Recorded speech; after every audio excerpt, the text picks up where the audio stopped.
사도신경으로 신앙 고백 드림으로 새벽 예배 시작합니다.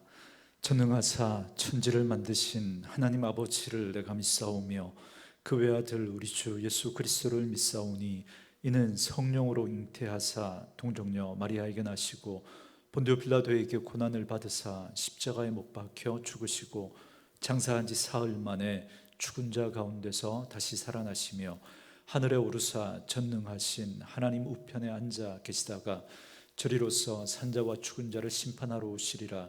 성령을 믿사오며 거룩한 공회와 성도가 서로 교통하는 것과 죄를 사하여 주시는 것과 몸이 다시 사는 것과 영원히 사는 것을 믿사옵나이다. 아멘. 이 아침에 우리에게 주시는 하나님의 말씀은 레위기 17장 1절에서 16절 말씀까지입니다. 레위기 17장 1절에서 16절 말씀까지 말씀 찾으셨으면 한 목소리로 같이 읽습니다. 여호와께서 모세에게 말씀하여 이르시되 아론과 그의 아들들과 이스라엘의 모든 자손에게 말하여 그들에게 이르기를 여호와의 명령이 이러하시다 하라. 이스라엘 집의 모든 사람이 소나 어린 양이나 염소를 진영 안에서 잡든지 진영 밖에서 잡든지 먼저 회막문으로 끌고 가서 여호와의 성막 앞에서 여호와께 예물로 드리지 아니하는 자는 피 흘린 자로 여길 것이라. 그가 피를 흘렸은즉 자기 백성 중에서 끊어치리라. 그런즉 이스라엘 자손이 들에서 잡던 그들의 제물을 회막문 여호와께로 끌고 가서 제사장에게 주어 화목제로 여호와께 드려야 할 것이요 제사장은 그 피를 회막문 여호와의 제단에 뿌리고 그 기름을 불살라 여호와께 향기로운 냄새가 되게 할 것이라. 그들은 전에 음란하게 섬기던 순념소에게 다시 제사하지 말 것이니라. 이는 그들이 대대로 지킬 영원한 규례니라. 너는 또 그들에게 이르라. 이스라엘 집 사람이나 혹은 그들 중에 거류하는 거류민이 번제나 제물을 드리되 회막문으로 가져다가 여호와께 드리지 아니하면 그는 백성 중에서 끊어지리라. 이스라엘 집 사람이나 그들 중에 거류하는 거류민 중에 무슨 피든지 먹는 자가 있으면 내가 그 피를 먹는 그 사람에게는 내 얼굴을 대하여 그를 백성 중에서 끊으리니 육체의 생명은 피에 있음이라. 내가 이 피를 너희에게 주어 제단에 뿌려 너희의 생명을 위하여 속죄하게 하였나니 생명이 피에 있으므로 피가 죄를 속하느니라. 그러므로 내가 이스라엘 자손에게 말하기를 너희 중에 아무도 피를 먹지 말며 너희 중에 거류하는 거류민이라도 피를 먹지 말라 하였나니 모든 이스라엘 자손이나 그들 중에 거류하는 거류민이 먹을 만한 짐승이나 새를 사냥하여 잡거든 그것의 피를 흘리고 흙으로 덮을지니라. 모든 생명은 그 피가 생명과 일체라. 그러므로 내가 이스라엘 자손에게 이르기를 너희는 어떤 육체의 피든지 먹지 말라 하였나니 모든 육체의 생명은 그것의 피인즉 그 피를 먹는 모든 자는 끊어지리라.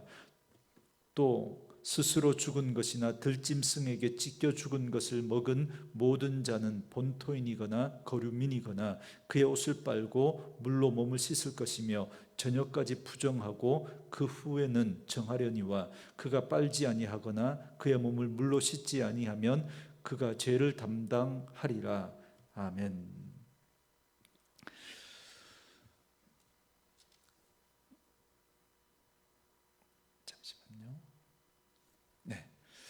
오늘은 함께 읽으신 레위기 17장 1절에서 16절 말씀을 중심으로 생명과 속죄의 피라는 제목의 말씀으로 잠시 은혜를 나누려고 합니다. 정결법 규례의 마지막 부분인 레위기 17장은 이제 짐승을 잡을 때와 관련된 규례를 말씀하시면서 특별히 피에 관한 규례를 말씀해 주고 있습니다. 먼저 오늘 본문 1절부터 9절까지는 짐승을 도살할 때의 규정에 관한 말씀인데요, 여기서 핵심은 이스라엘 백성은 누구나 짐승을 잡을 때 회막문으로 끌고 와서 하나님 앞에서 예물을 드려야 한다라는 것입니다. 그게 3절과 4절 말씀인데요.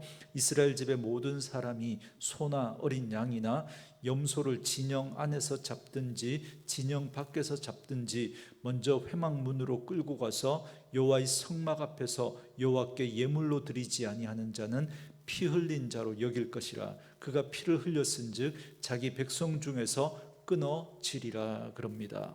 이 말씀에 보면 하나님은 가축을 진영 안이나 진영 밖에서 잡게 되거든 먼저 하나님의 회막문 앞으로 끌고 와서 예물을 드려야 한다라고 말씀하고 있습니다. 그러니까 모든 가축을 잡을 때는 회막문 앞에서 잡아야 한다는 겁니다. 그런데 여러분, 어떻게 이스라엘 백성들이 가축을 잡을 때마다 그 많은 이스라엘 백성들이 그 회막문 앞에 다 나와서 그렇게 가축을 잡을 수 있겠습니까? 그래서 이 법은 이스라엘 백성들이 광야 생활을 할 때에만 적용되었던 한시적인 법입니다. 그래서 신명기 12장 15절 말씀에 보면 그들이 광야 생활을 마치고 가나안 땅에 들어가서는 각 성에서 마음대로 그 짐승을 잡아서 그러니까 도축해서 먹을 수 있다라고 말씀하십니다. 그래서 이제 광야 생활이 끝나면 이제 이 법은 폐지하는 것으로 그렇게 말씀을 하고 있습니다. 그렇지만 광야 생활을 하는 동안에는 이 법을 그들은 지켜야 합니다. 그래서 5절 말씀처럼 그 짐승을 먼저 화목제로 드려야 한다라는 겁니다. 이렇게 하나님께 화목제의 예물로 드리지 않고 자기 임의대로 도살을 하는 자는 피를 흘린 자로 여길 것이다, 그렇게 말씀합니다. 그러니까 사람을 죽인 자나 우상 숭배한 자로 간주하겠다라고 하는 아주 무서운 말씀입니다.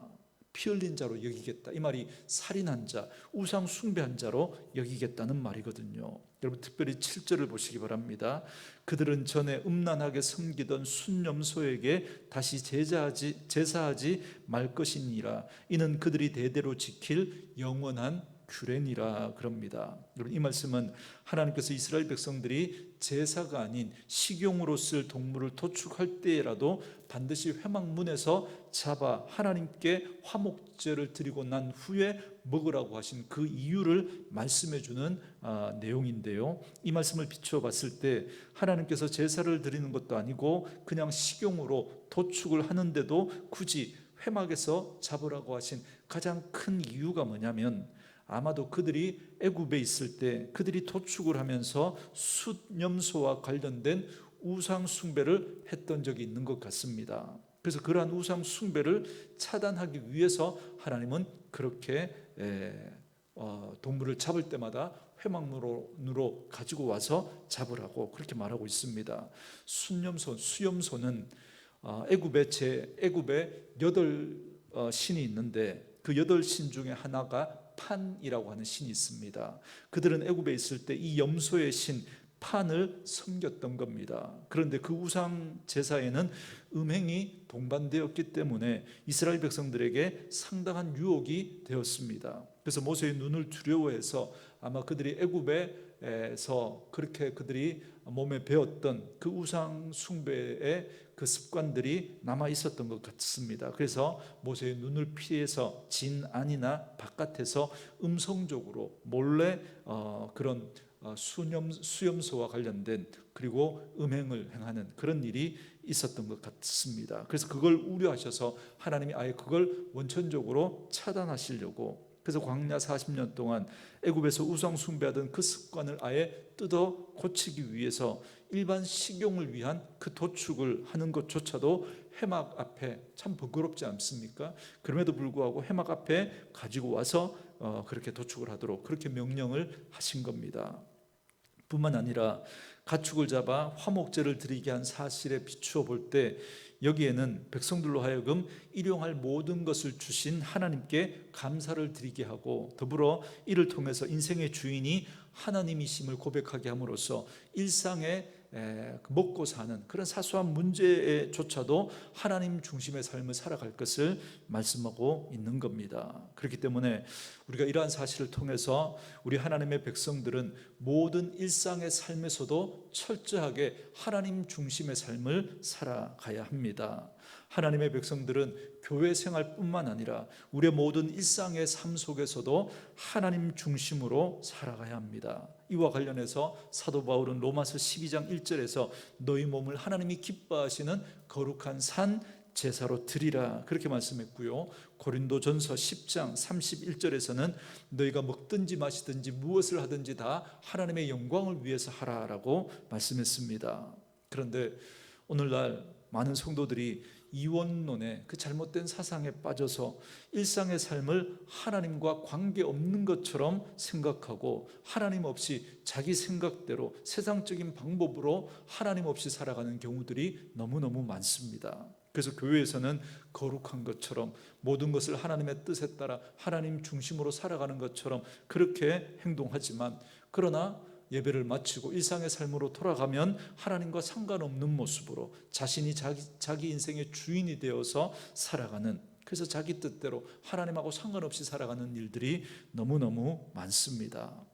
그렇기 때문에 하나님의 백성이라면 교회에서는 물론이거니와 일상의 삶 속에서 우리 자신의 뜻을 따라 우리 자신을 위해서 살아가는 것이 아니라 오직 하나님의 뜻을 따라 하나님을 위하여 살아가는 그런 삶을 살아가야 합니다. 이것이 바로 우리 하나님이 기뻐하시는 거룩한 산제사로 우리의 삶을 하나님 앞에 드리는 삶이라고 할 수 있겠습니다. 또한 짐승을 잡아 고기를 먹을 때 또 유의해야 될 것을 말씀하고 있는데요, 피를 먹지 말라라는 겁니다. 10절 말씀에 이스라엘 집 사람이나 그들 중에 거류하는 거류민 중에 무슨 피든지 먹는 자가 있으면 내가 그 피를 먹는 그 사람에게는 내 얼굴을 대하여 그를 백성 중에서 끊으리니 그럽니다.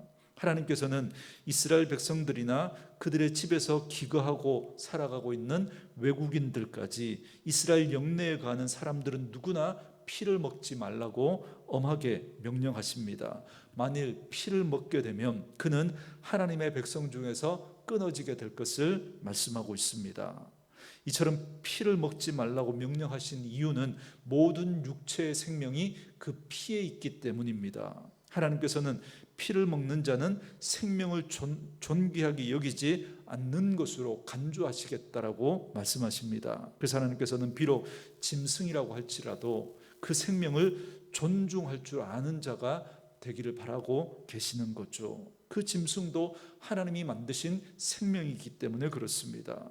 비록 우리 사람에게 짐승을 먹을 것을 하나님이 허락하셨지만 필요 이상으로 짐승의 생명을 파괴하는 것은 결코 하나님이 원치 않는 것입니다. 그래서 요즘에는 육식을 거부하고 채식을 하는 그런 채식주의자들이 점점 늘어나고 있습니다. 물론 건강을 위해서 채식을 하는 분도 있고 대부분의 경우는 환경을 생각하고 생명을 중시하는 그 마음에서 비롯된 그런 모습들인데요, 물론 우리가 육식을 아예 금할 수는 없지만, 그러나 이제는 육축이나 애완동물에 이르기까지 동물의 복지를 생각하고 동물의 생명을 존중하는 그런 문화가 점점 확산되고 있습니다. 전 참 바람직하다고 생각하고 있고 그것이 성경과 같은 그런 맥락이라고 봅니다. 이는 성경에서 지지하고 있는 거고 그 핵심은 생명 존중에 있는 거거든요. 피채 먹지 말라고 하신 이 말씀의 그 본뜻이 바로 동물의 생명이지만 그 생명도 존중히 여겨야 한다는 걸 말씀하고 있습니다. 그래서 13절부터 16절의 말씀은 집에서 기르는 가축은 물론이거니와 들에서 사냥한 짐승들의 경우에도 피를 땅에 흘리고 피를 먹지 말라고 말씀합니다. 14절 말씀에 보는 것처럼 피는 그 생명의 생명과 일체이기 때문에 그렇습니다. 그리고 15절과 16절에서는 만약 이미 죽은 짐승이나 다른 짐승에게 찢겨 죽은 것을 먹을 경우에는 그 피가 다 쏟아졌는지 알 수가 없기 때문에 반드시 옷을 빨고 몸을 물로 씻어야 한다고 말씀하시면서 저녁까지 부정하다고 말씀합니다. 이런 고기를 먹고도 옷을 빨지 않고 물로 몸을 씻지 않으면 죄를 범하는 것이 된다고 말씀하고 있습니다. 하나님께서는 창세 전부터 그의 독생자의 보혈로 그의 백성을 구속하기로 작정하셨습니다. 그래서 베드로전서 1장 19절에서 20절 말씀에 보면 그리스도의 보배로운 피로 우리가 대속함을 입었는데 그분은 창세 전부터 미리 하나님이 예비하시고 우리를 위해 나타내신 바 되었다, 그렇게 말씀합니다. 그렇기 때문에 여러분, 이 하나님은 이 구약의 이 피를 통해서 드리는 이 제사를 통해서, 그 피 흘림을 통해서 죄 사함을 받을 것을 말씀하시면서 이걸 통해서 구약의 그 제사와 그 피를 통해 장차 오실 예수 그리스도께서 우리 인류의 모든 죄를 위해 십자가에서 피를 흘리시고, 다시 말하면 그 생명을 내어주시고 우리를 구원하실 그 계획을 하나님은 미리 말씀해 주고 있는 겁니다. 그래서 구약의 이 피를 먹지 말라고 한 그리고 피가 생명이라고 한 이 말씀, 그리고 구약의 그 제사, 그 모든 것이 바로 예수 그리스도의 보혈을 상징하고 있는 겁니다. 예수님은 그래서 그 구약의 그 기약대로 이 땅에 오셨고, 우리의 죄를 담당하셔서 십자가에서 거룩한 피를 흘려주심으로 우리의 모든 죄를 대속해 주시고 우리를 깨끗게 하셨습니다. 그러므로 오늘 우리가 이 말씀을 통해서 예수님의 보혈로 우리가 속죄함을 받아 영원한 생명을 누리게 되었다는 사실을 꼭 기억하시고, 그래서 육체의 생명도 우리는 소중히 여기면서 동시에 주님의 보혈을 받은 이 영적인 생명은 우리가 더더욱 귀한 것으로 여기면서 오늘도 하나님이 주신 그 은혜와 복을 누리며 생명을 귀하게 여기면서 하나님이 우리에게 주신 그 생명을 또 정말 귀하게 하나님 앞에 또 드리는 삶을 살아낼 수 있는 저와 여러분 되어 주실 길을 주님의 이름으로 축원합니다. 오늘 주신 말씀 묵상하시면서 이 찬양 함께 들으시고 기도하는 시간 갖겠습니다.